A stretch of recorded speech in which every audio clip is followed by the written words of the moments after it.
Análisis. Continuamos en Mega Noticias, momento esperado en este espacio de mi compañero Alberto García, la mesa de análisis. Y esta tarde saludamos con mucho gusto a Víctor Hernández. Él es profesor investigador en Seguridad Nacional de la Facultad de Derecho de la Universidad Panamericana. Víctor, bienvenido a Mega Noticias. Abel, muy buenas tardes, gracias por la invitación.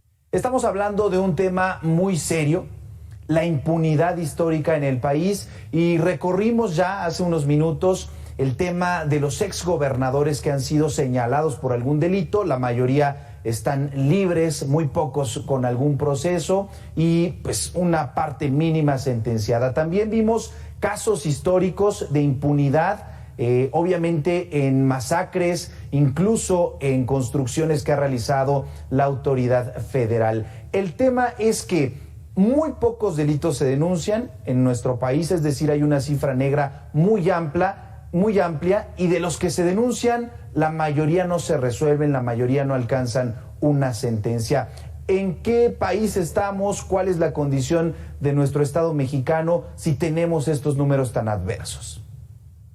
Abel, en México tenemos dos grandes problemas en nuestro sistema de justicia penal, uno de diseño y el otro de volumen. A diferencia de otros países de primer mundo donde es la policía quien directamente investiga los delitos, en México hay un intermediario conocido como Ministerio Público o Fiscalía que, a pesar de que no tiene suficiente personal, no tiene suficientes detectives, peritos, agentes del Ministerio Público, sí que limita y no puede proceder la policía sin que sea este personaje, el fiscal o MP, quien conduzca la investigación.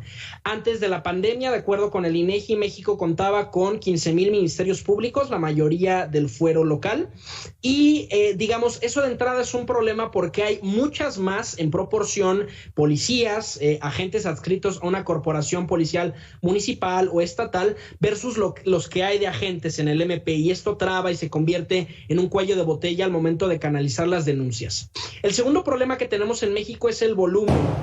Hay un texto fantástico escrito por Alejandro Ope y Jaime López Aranda donde describen cómo el desorden genera desorden, es decir, entre más carpetas de investigación hay abiertas, menos tenemos agentes del Ministerio Público disponibles para investigar individualmente estos delitos, y eso a su vez incentiva aún más a los criminales a delinquir, porque si ya de por sí las fiscalías están nadando en un océano interminable de carpetas de investigación que se van a quedar meramente como un archivo más en el almacén, pues todavía hay menos probabilidades de ser detenidos. Esos son los dos grandes problemas que tiene México en este momento en lo que tiene que ver con su sistema de justicia penal. Importante lo que planteas, Víctor, porque no hablamos de un problema o de un reto menor, hablamos de una situación que vulnera incluso a otras actividades a nivel nacional. En el caso del modelo, ¿es el modelo lo que estaría generando un retraso o una ineficiencia en la impartición de justicia, o puede ser uno u otro modelo y las autoridades sobre todo no están capacitando a los elementos que tendrían que cumplir con esta función? La transición al sistema penal acusatorio y también el cambio de paradigma para que los policías se definieran como primeros respondientes se quedó incompleto, porque si bien ha habido una amplia capacitación para muchos agentes del orden para poder ejercer como primer respondiente, ¿no? Como ese primer representativo del gobierno que toma nota de los hechos, que atiende a las víctimas, no es propiamente la recepción de una denuncia. Digamos, aunque el policía al que le llamas al 911 toma un primer reporte, no se puede empezar la investigación hasta que la víctima se traslada al Ministerio Público. Puede tardar más de 4 horas. De hecho, ese es el testimonio que recaba la encuesta nacional de victimización del INEGI, que quienes se han animado a denunciar pueden tardar horas, recibir malos tratos, ser víctimas de extorsiones, de actos de corrupción, para que su trámite pueda continuar por los canales ordinarios. Y en ese sentido hay que terminar de consolidar esa reforma. Hay algunos municipios, muy pocos, muy contados, en los cuales por convenio, es decir, por voluntad expresa de las autoridades locales, se están creando unidades de investigación, es decir, están haciendo los primeros detectives que ya no dependen del Ministerio Público. Pero habría que trasladar ese modelo a nivel federal, porque de lo contrario vamos a seguir dependiendo de que solamente 15,000 detectives hagan la chamba de los 30 millones de delitos que, de acuerdo con el INEGI, se cometen todos los años en México. Una cifra, por supuesto, insuficiente. Víctor, sumamos a esta mesa de análisis al doctor Samuel González. Él es abogado y experto en seguridad. Doctor, bienvenido a Mega Noticias. ¿Qué tal? Muy buenos días, muy buenas tardes. Un placer estar con ustedes. Doctor Samuel, muchas gracias por estos minutos. Y Víctor Hernández ya nos planteaba, pues quizá lo que se podría conocer o entender como las causas de esta impunidad histórica en el país. ¿Qué es lo que está pasando en México? Que los delitos que se denuncian no se resuelven desde su perspectiva. Sí, así es. Tenemos un alto grado de impunidad en delitos graves, y no solamente en delitos graves, sino también en otros delitos. Obviamente el rigor que requiere el sistema procesal acusatorio es muy alto, y desafortunadamente no todas las personas están preparadas para desarrollar lo que requiere el sistema procesal acusatorio. Particularmente tenemos graves problemas en el tema del Poder Judicial y de las fiscalías, y obviamente también en el tema de las policías. Hay errores graves en la implementación del sistema procesal acusatorio que hemos estado subrayando en varias fases.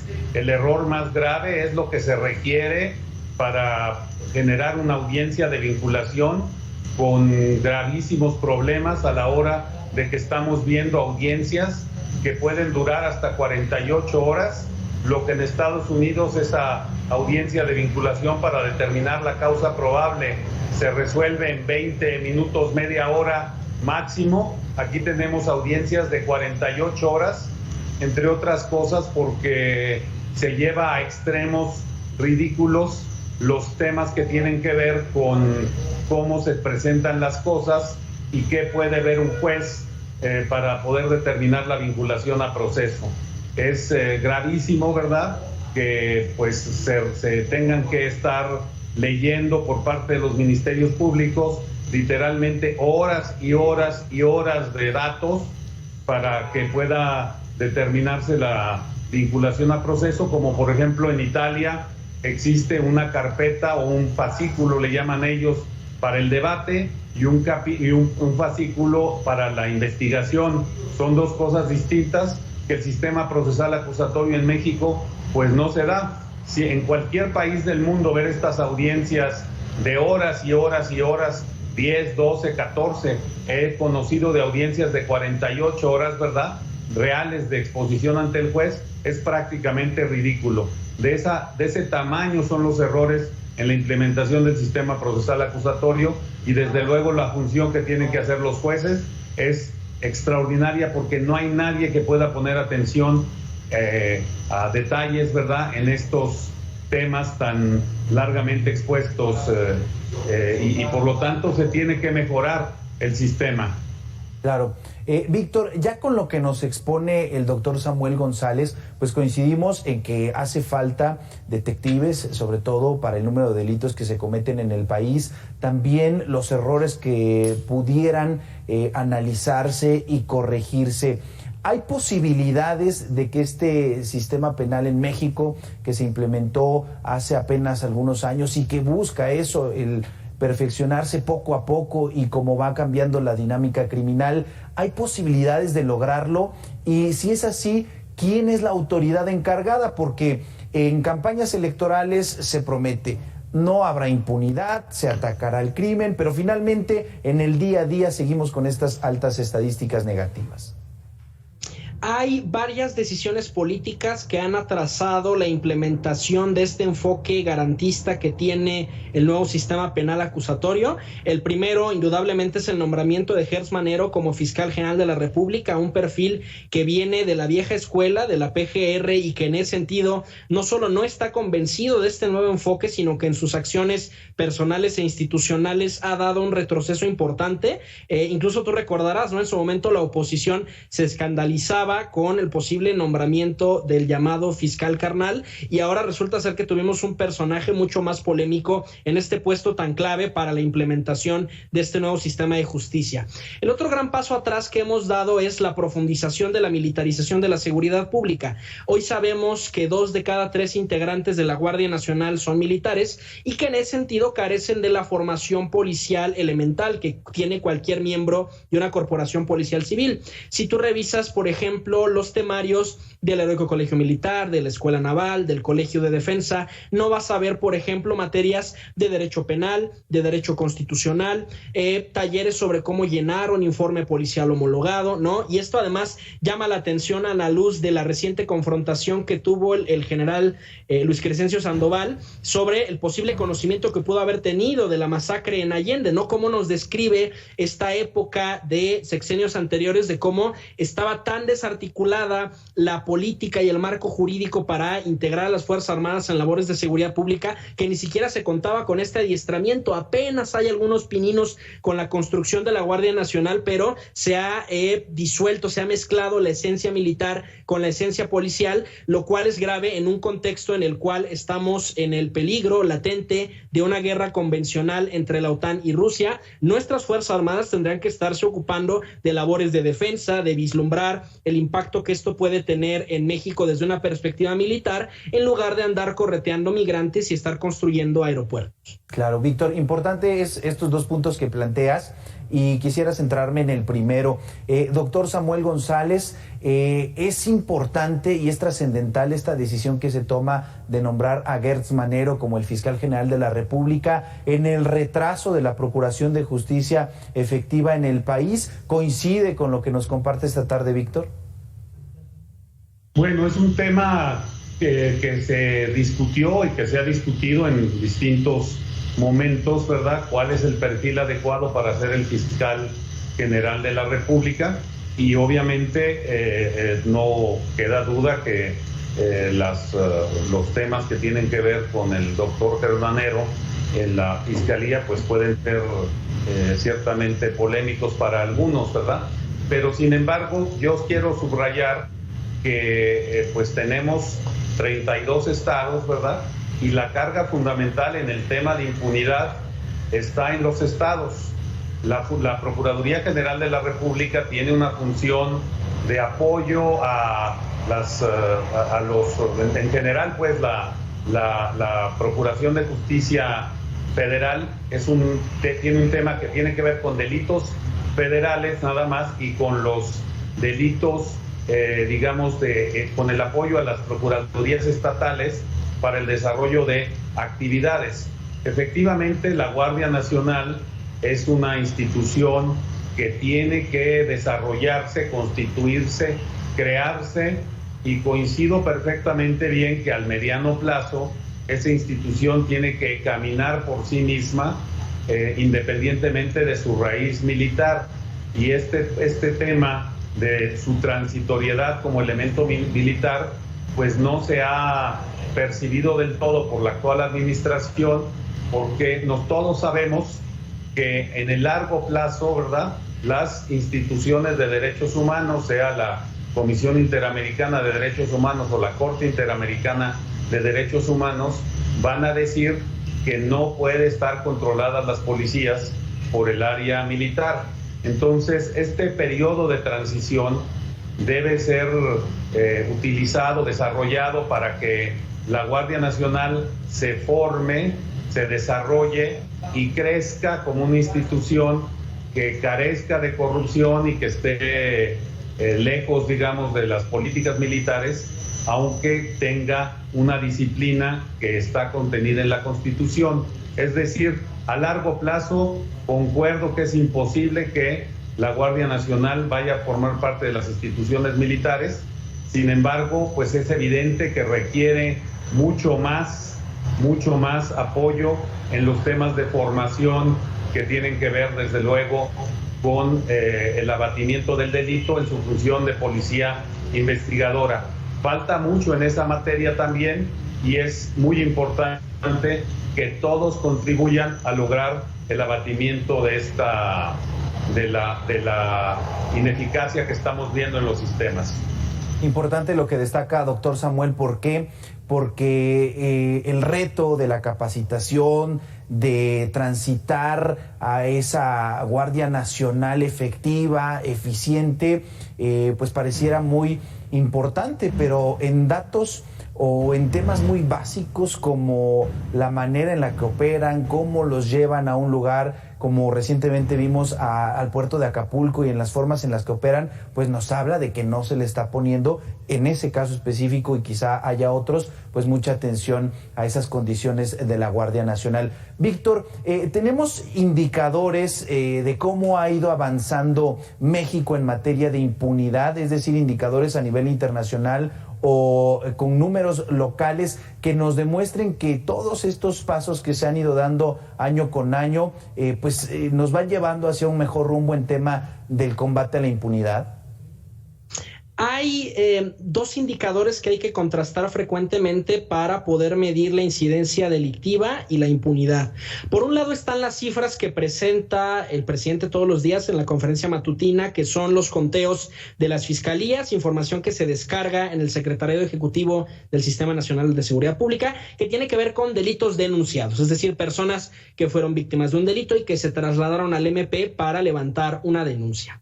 Después tenemos la encuesta nacional de victimización, tenemos la nacional que hace el INEGI, hay algunas que no siempre han tenido mucha constancia a nivel local, que precisamente lo que tratan es de medir cuántas personas fueron víctimas de algún delito, pero que no se animaron a denunciar, porque es una experiencia muy común que tenemos como mexicanos. Te roban el teléfono en el transporte público, vas al MP a levantar tu denuncia y el MP te dice: híjole, joven, vea cuántas carpetas de investigación tengo, no me voy a poner a buscar su celular, mejor váyase a su casa. Y en ese sentido, lamentablemente, la estadística está siendo más o menos homogénea desde que se creó la Encuesta Nacional de Victimización en 2012. De acuerdo con la INVIPE, 9 de cada 10 delitos en México no se denuncian, y uno de los grandes defectos del sistema penal mexicano es que si no se denuncia el delito no existe, no se contabiliza, no se inicia una causa penal, y ese número no se ha alterado ni por la pandemia ni por la creación de la Guardia Nacional, porque hay una desconfianza que también registra el INEGI, causada por varios indicadores. El primero es el miedo a la corrupción, el miedo a ser extorsionados. El segundo son los malos tratos al llegar a la fiscalía, la experiencia de la revictimización, por ejemplo, en el caso de víctimas de agresiones sexuales, que el MP les increpe: oye, pero mira cómo venías vestida, o a qué hora de la noche estabas afuera, era inevitable que fueras víctima de un delito. Y en tercer lugar, los largos tiempos de espera. Un juicio puede ser sumamente largo si sumamos la revisión, el amparo, todas las etapas que puede tener un juicio de esta naturaleza. Y cuando nosotros sumamos todos estos indicadores, yo añadiría también el índice global de impunidad que se elabora en Puebla, aquí en México. Ya cuando sumamos todos esos datos, delitos que sí se denunciaron, 1 de cada 10, delitos que sí alcanzaron sentencia, la impunidad en México está rondando el 98%. Es decir, uno como delincuente tiene un 98% de posibilidades de que no te denuncien, de que puedas dar una lana en el MP, de que te puedas arreglar con el juez, y por tanto es bajísimo el índice de personas que en efecto van a acabar en la cárcel. Gracias, Víctor, por estos datos. Doctor, teniendo ya esta información, números abrumadores en temas de impunidad, ¿quién es la autoridad encargada de resolverlo? Porque ya habíamos platicado del tema de la Fiscalía General de la República con los delitos del Fuero Federal, las 32 fiscalías o procuradurías en algunos casos, sobre todo el apoyo que dan las autoridades locales, pero ¿cómo resolver estos números tan graves que tenemos en materia de impunidad y sí poco ir cambiando los números en este tema? Sí, es muy importante entender que, como lo dice la Constitución, tienen que trabajar todas las autoridades. en primer lugar, las autoridades locales, ¿verdad? A nivel de las policías municipales que están en el tema de su responsabilidad de todos los días que deben hacer pues el trabajo de policía inicial. Cuando hay un delito, obviamente tienen que hacer la función de primer respondiente. Luego viene obviamente la responsabilidad de los gobernadores, y conjuntamente con los gobernadores, obviamente los procuradores y los tribunales de justicia de los estados, que deben todos contribuir. Y luego viene en el nivel federal, efectivamente, la Procuraduría General de la República, la Fiscalía General de la República ahora, ¿verdad?, con el Poder Judicial Federal, y ahí, pues, obviamente, todas las policías, y sobre todo estamos hablando aquí de los temas vinculados a delincuencia organizada y a los delitos federales, que son una parte central para poder abatir el delito, como ya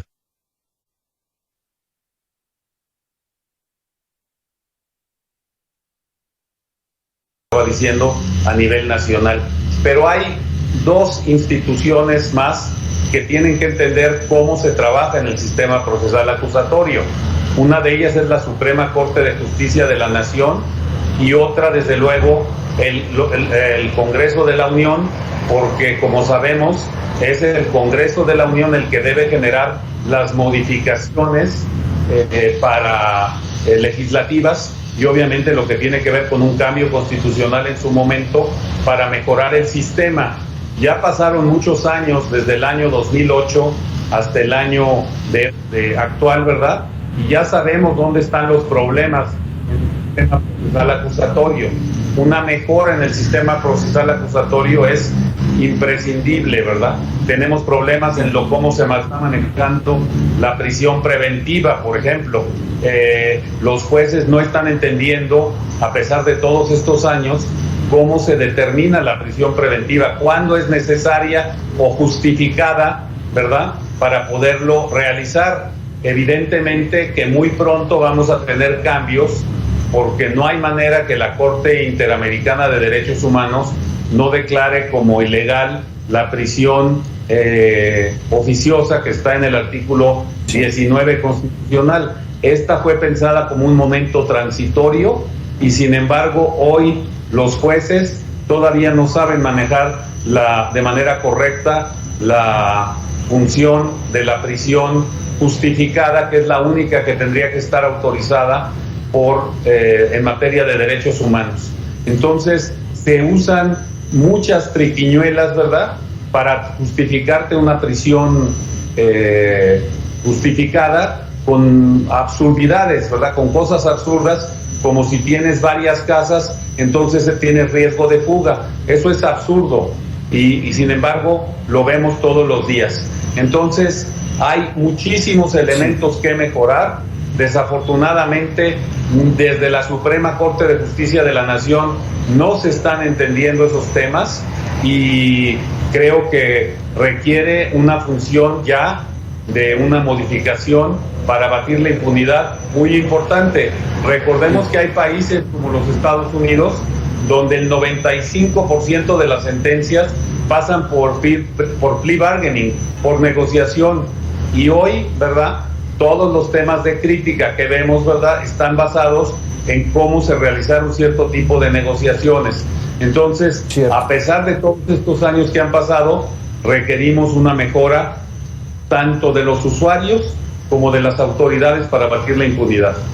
Platicamos esta tarde con el doctor Samuel González, abogado y experto en seguridad, y con Víctor Hernández, investigador en seguridad nacional. Muchísimas gracias a ambos por estos minutos para Mega Noticias.